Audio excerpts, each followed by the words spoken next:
Before I start my review, I want to get a commonly asked question out of the way. Should you start Trails with Trails into Reverie? The answer is absolutely no, N-O, not at all.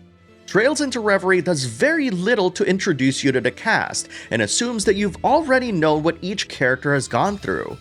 You can spend more than an hour reading summaries of all of the games that came before, which includes a novel that you can collect throughout Cold Steel 4, but this is absolutely not the best way to get into the series.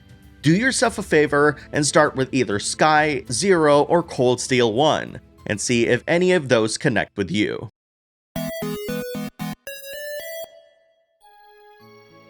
What's up everyone? Alex here. Welcome back, Trails faithful. Yes, you who are still watching this video, and are excited to close the book on some of these stories so we can all move on to Kuro, whatever the English title may be. And for you, the question lingering on your mind may be this: was Reverie worth the 3-year wait? To answer that question, we have to quickly address Cold Steel 4 and its effect on the story. You did beat it, didn't you?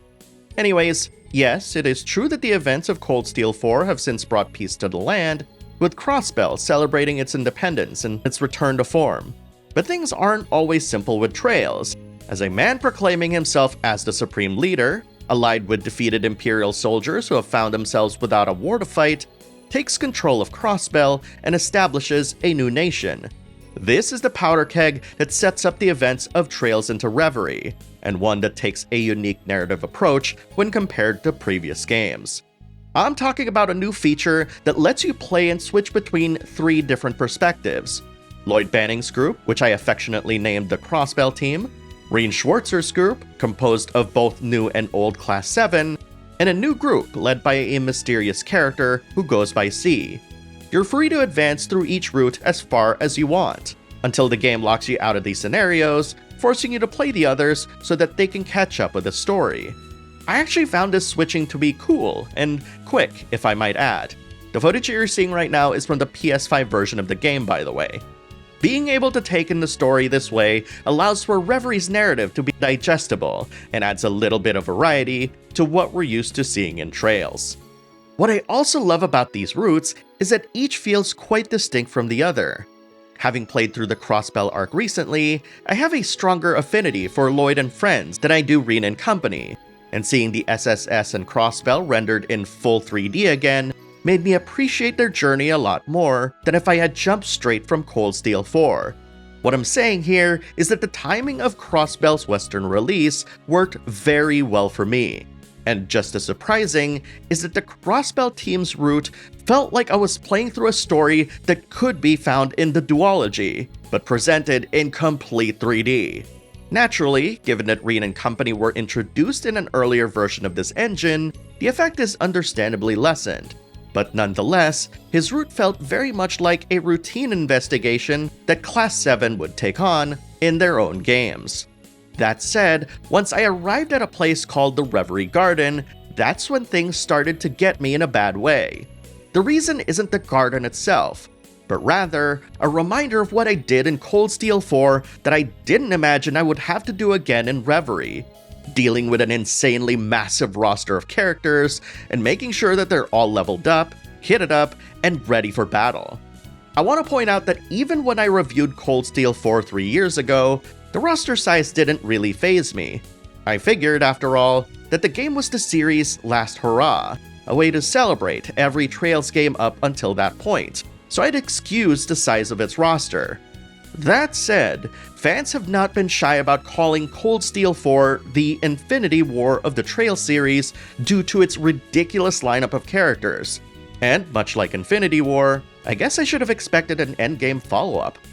But much like the affinity I had with the characters featured in the aforementioned movies, it is undeniable that more time with Lloyd, Reen, and the rest of the cast is something that I surely welcome. They've become a huge part of anyone's time playing through these series, and at this point, what's another last hurrah? To that end, however, comes the talk of the combat system. While I enjoyed the order system in both 3 and 4, I did notice post-release that many found a lot of enjoyment taking advantage of the imbalance that this caused. Granted, I tried to play both titles without trying to cheese my way through orders, but this only underscored how this one feature greatly affected the games. And I don't want to belabor my point here, but playing through the crossbell duology prior to Reverie put a fine point as to why I absolutely love Trails' turn-based gameplay. Its positional combat, the ability to manipulate turn orders and take advantage of incoming buffs and avoiding debuffs and such. That's why I love Trails combat. Not the blanket orders you can choose, and certainly never when bosses power up. Because, of course, the devs had to find a way to up the ante that forced orders to become important. Which brings me to the aforementioned Reverie Garden, a place that's not so dissimilar to the old schoolhouse and other locales serving a similar function. The biggest difference is that it allows you to bring characters from different routes into the garden together, allowing you to level them up through the Reverie's corridor strata and upgrade the garden's facilities. I am easily a sucker for any game that lets me build facilities that I can use to aid in my playthrough, and the various facilities of the Reverie Garden offer much more than that. There's a place where you can do gacha pulls that can either give you items or support characters to tag along while exploring the corridor. There's daydreams you can experience, which serve as deep backstories that interconnect the three routes together. And best of all, many of the wares you find in the game are available to shop at this one spot. And while I did compare this locale to grinding locations like the old schoolhouse or Einhell Keep, the Reverie Garden is more fully featured, and above all else, functional. This brings us, of course, to the game's story. While the game is called Trails in the Reverie, another game I've jokingly been calling it is Trails of Cold Steel 5, owing much to the MCU reference that I mentioned earlier. This small name change contextualizes much of what Falcom is attempting to do here, to provide a more satisfying send-off to many of the characters who we fought alongside for close to 2 decades. And quite frankly, the mission that Falcom sends us off to do mostly feels like a victory lap of sorts, with a dash of that Trails flavor that we've all come to love. This isn't to say that the overall plot and its surprises aren't engaging at all. Rather, while Reverie allows us an opportunity to say goodbye to some of our favorite characters, it also does a pretty good job of getting us hyped for the new series set in Calvard, which definitely got me wishing for Kuro to come out even sooner than even our most generous release date predictions allow. Trails into Reverie is a culmination of the many stories weaved across Sky, Crossbell, and Cold Steel, but it's by no means the end of the journey. Originally billed as a 15th anniversary title back when it was first released in 2020, Reverie absolutely succeeds in embodying everything that we've known the series to be, in both its best and weakest points. It shows a small developer's willingness to buck modern trends, sometimes to the frustration of longtime fans, but mostly in service of their own ends, using what they've learned to benefit their future designs. I am finally happy to be able to put these games behind me and look forward to Kuro.